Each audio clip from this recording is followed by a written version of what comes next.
Hi! Welcome back to another episode of the Bluenest Blueprint Podcast, your property knowledge builder. And in today's episode, we actually have a special guest with us, Kenneth Chua, my co-founder at Bluenest. And Kenneth, some of you actually may find him very familiar, from the dual key video that has gathered quite a bit of interest online lately. And Kenneth actually has been in the industry for more than 15 years. Wow. That's actually a very long time, right? Definitely lots of experience and definitely lots of learnings and lessons that we can actually learn from Kenneth, regarding the property scene. Yeah, 15 years. Yes, really been that long. I don't think I've asked you this before. I think how did your journey as a real estate agent start?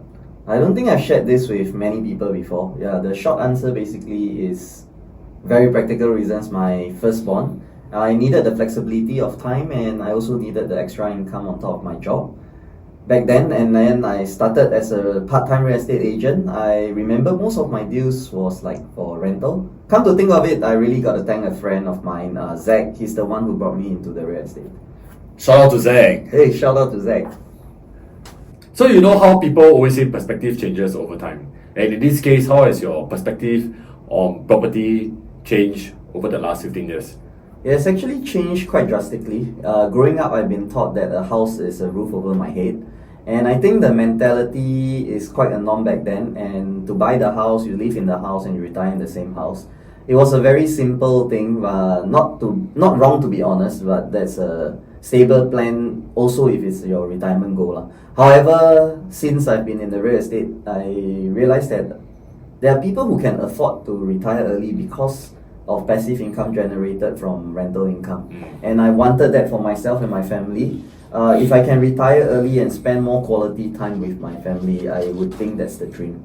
Right. So actually your perspective on property has shifted from seeing it as primarily a straightforward means to provide stable shelter to now recognizing that it can actually serve as a dual purpose, right? Both as a stable shelter and a source of passive income. Yeah, that's right.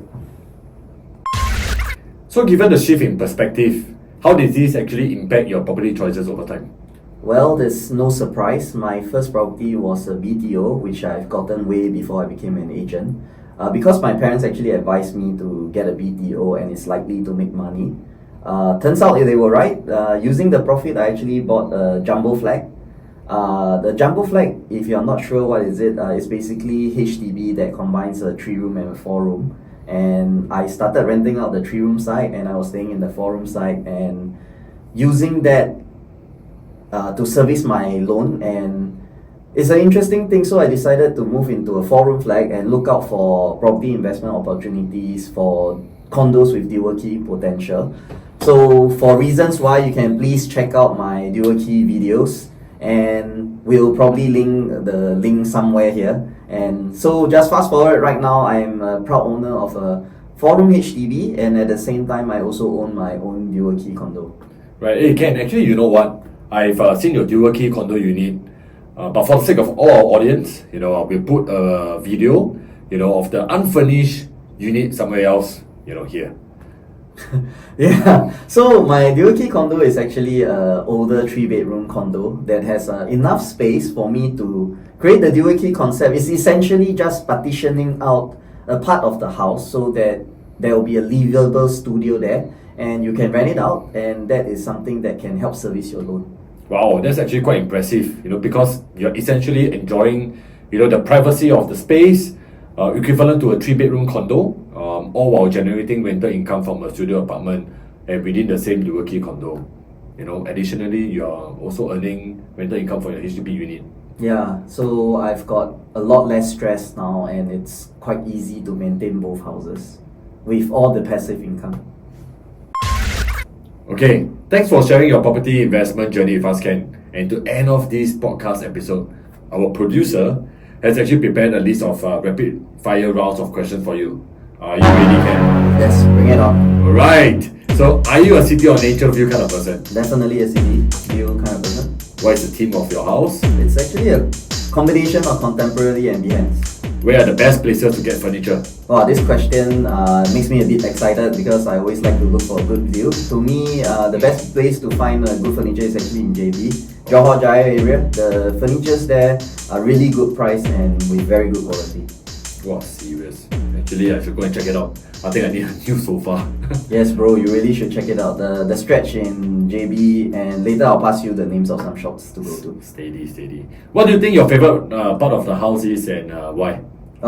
For me, for now, I think it will be my master room. I got more peace and quiet there because of how spacious it is, and it has a bathtub. I enjoy soaking in the bathtub after a long day.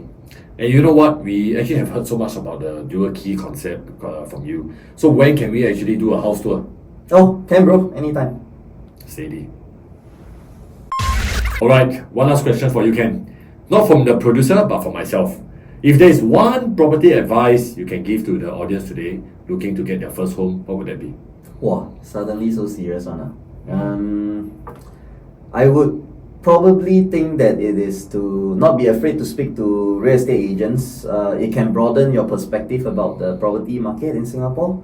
And the common perspective is that agents are out there to make a quick buck.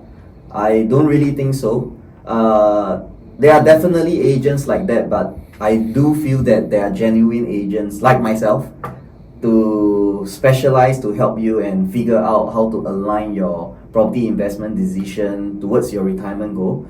Whether that's aiming for increasing in property value, rental income, etc. The advice is free, so don't be afraid to ask. And the most important thing is to take necessary action towards the goal. Actually, you are very right and very sound advice. Because I mean, even as a founder myself of a real estate agency, sometimes I do ask around for opinions, right, on properties. And that's also one of the reasons why, the two of us are co-founders. Because we actually believe that real estate agents are more than just people that facilitate property transactions, and rather we are actually specialized in advising, sound property choices to build up your retirement nest. Yeah. And with that, we have come to the end of today's episode at the Bluenest Blueprint Podcast, your property knowledge builder. And if you'd like to find out more about the dual key concept, please reach out to either of us via the link below. If you'd like to stay up to date with our podcast, don't forget to click like, follow, and subscribe. Till the next episode, take care.